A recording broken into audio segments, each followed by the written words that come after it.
सिंह राशि वाले व्यक्तियों के लिए सितंबर का महीना क्या कुछ खास लेकर आया है। आइए इसके विषय में मैं आपको विस्तार से बताता हूँ। देखिए दर्शकों, यह मासिक राशिफल मैं आपके गोचर कुंडली में ग्रहों एवं नक्षत्रों की स्थिति एवं उनके चाल के आधार पर बता रहा हूँ। तो आइए सबसे पहले मैं यह आपको बताऊं कि आपके गोचर कुंडली में ग्रहों की स्थिति क्या है।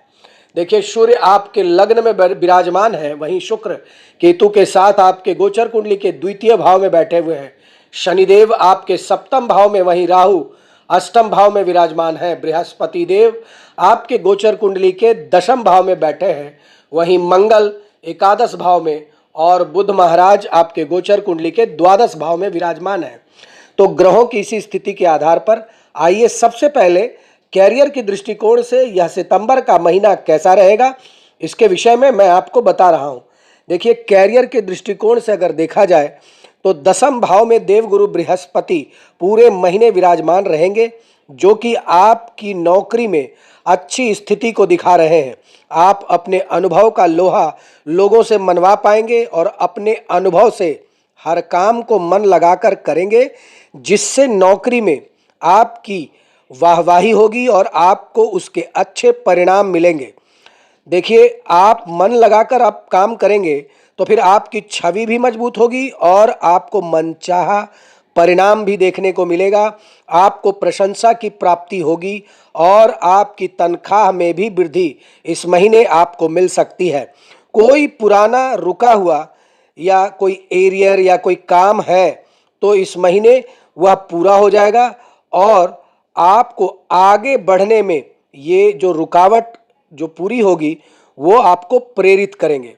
देखिए, छठे भाव के स्वामी शनि महाराज सप्तम भाव में विराजमान रहेंगे, जो कि आपसे कठिन मेहनत करवाएंगे और इस कठिन मेहनत का फल आपको बराबर मिलता रहेगा। देखिए, इस मेहनत से आपको नौकरी में स्थिति आपकी प्रबल होगी और अगर आप व्यापार करते हैं तो फिर इस बात को आप ध्यान रखें कि शनि महाराज अपनी ही राशि से होकर वक्री अवस्था में सप्तम भाव में विराजमान रहेंगे और आपकी राशि में सूर्य महाराज विराजमान होंगे। इस प्रकार सूर्य और शनि की समसप्तक की स्थिति बनेगी और यह स्थिति बहुत ज़्यादा अनुकूल नहीं कही जा सकती है। इसलिए आपको सरकारी क्षेत्र के किसी भी व्यक्ति से उलझने से बचना चाहिए और उनसे अच्छा व्यवहार करना चाहिए। आप अपने काम में मेहनत तो करेंगे, लेकिन किसी को भी कड़वे वचन बोलने से बचें, अन्यथा आपको व्यापार में नुकसान हो सकता है। देखिए, वहीं जहां नुकसान होगा वहीं आप कुछ नई योजनाओं को कोशिश करेंगे कि आप लागू कर पाएं और आप महीने के उत्तरार्ध में यह करने में सफल भी होंगे और आप अपनी व्यापार को तीव्र गति से आगे बढ़ा भी पाएंगे। अब आइए मैं आपको बताता हूं कि आर्थिक दृष्टिकोण से यह सितंबर का महीना आपके लिए कैसा रहेगा। देखिए, बुध महाराज पूरे महीने आपके गोचर कुंडली के द्वादश भाव में विराजमान रहेंगे और आपके खर्चों को बढ़ाते रहेंगे। लेकिन 4 सितंबर के बाद यह बुध महाराज आपके प्रथम भाव में और 23 सितंबर से आपके दूसरे भाव में आकर आर्थिक स्थिति को बेहतरीन बनाने में एक बहुत ही महत्वपूर्ण भूमिका निभाएंगे।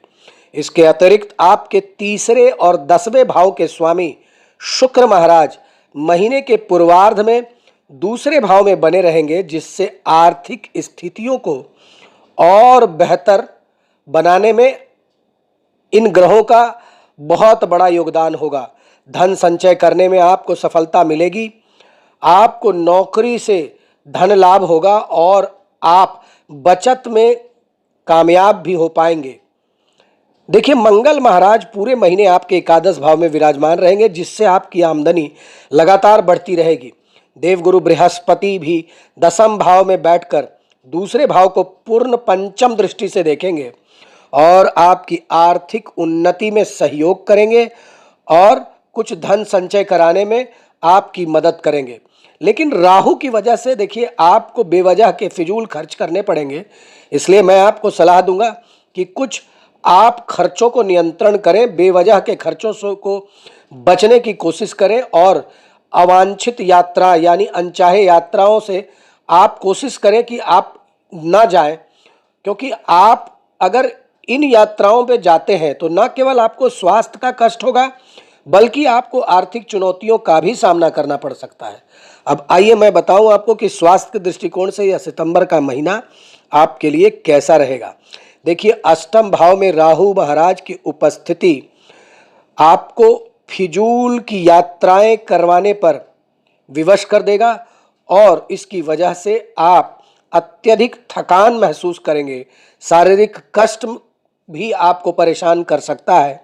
और दूसरे भाव में केतु और आठवें भाव में राहु आपको फूड पॉइजनिंग का खतरा भी बढ़ा सकता है। इसलिए आप अपने भोजन को अच्छी तरह से जांच परख कर ही करें। कोशिश करें कि बाहर का भोजन आप ना करें, समय पर भोजन करें और पर्याप्त मात्रा में भोजन करें। अत्यधिक भोजन करने से बचें। देखिए, अत्यधिक तले भुने पदार्थ, तेज मसाला, बासी भोजन से भी आप परहेज करें, क्योंकि अगर आप ऐसा नहीं करेंगे तो फिर आप स्वास्थ्य समस्याओं को निमंत्रण देंगे और आपके फिर आगे चलकर यह स्वास्थ्य समस्या नियंत्रण में भी नहीं रहेगी। देखिए, महीने की शुरुआत में सूर्य महाराज आपके प्रथम भाव में होंगे, जो कि आपकी राशि स्वामी भी हैं और यही आपके स्वास्थ्य को मजबूत भी बनाएंगे।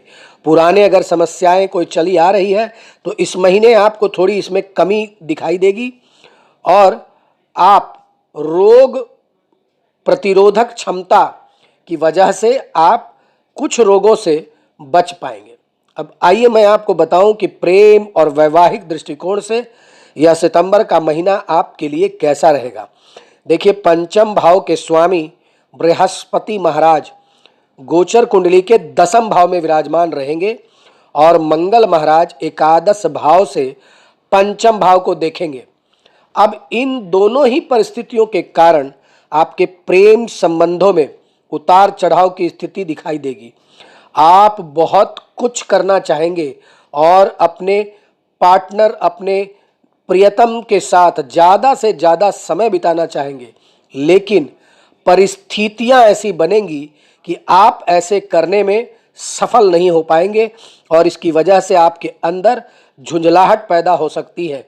लेकिन कुछ फायदा ना होकर आपको इसका नुकसान उठाना पड़ेगा। इसलिए आप अपने मनोभावों को नियंत्रण में रखें। जितना भी समय आप अपने पार्टनर से मिलें, उनसे प्यार भरी बातें और अच्छी बातें करें। देखिए, अगर आप मैरिड हैं, विवाहित हैं, तो आपको थोड़ी सावधानी इस महीने रखना जरूरी होगा, क्योंकि सूर्य महाराज प्रथम भाव में बैठकर शनि महाराज आपके सप्तम भाव में बैठे हैं और सूर्य और शनि की वजह से आपके गोचर कुंडली में समसप्तक योग बन रहे हैं, जो कि वैवाहिक जीवन में स्ट्रेस यानी तनाव को बढ़ा सकते हैं।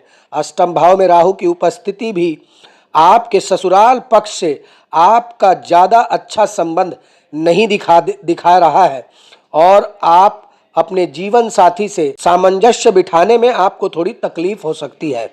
देखिए, आपकी स्थिति, आपके मैरिड लाइफ में जो ताना बाना होगा या जो स्ट्रेस आप फील करेंगे, उसमें थोड़ी कमी आपको 16 सितंबर के बाद देखने को मिलेगी। अब आइए मैं आपको बताऊं कि आपको कौन से वे ज्योतिषीय महा उपाय करने हैं, जिसे करके आप पूरे महीने को अत्यंत ही सुखद बना सकते हैं।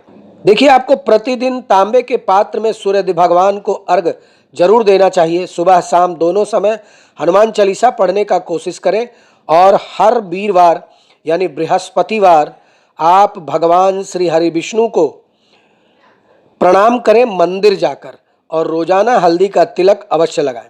धन्यवाद।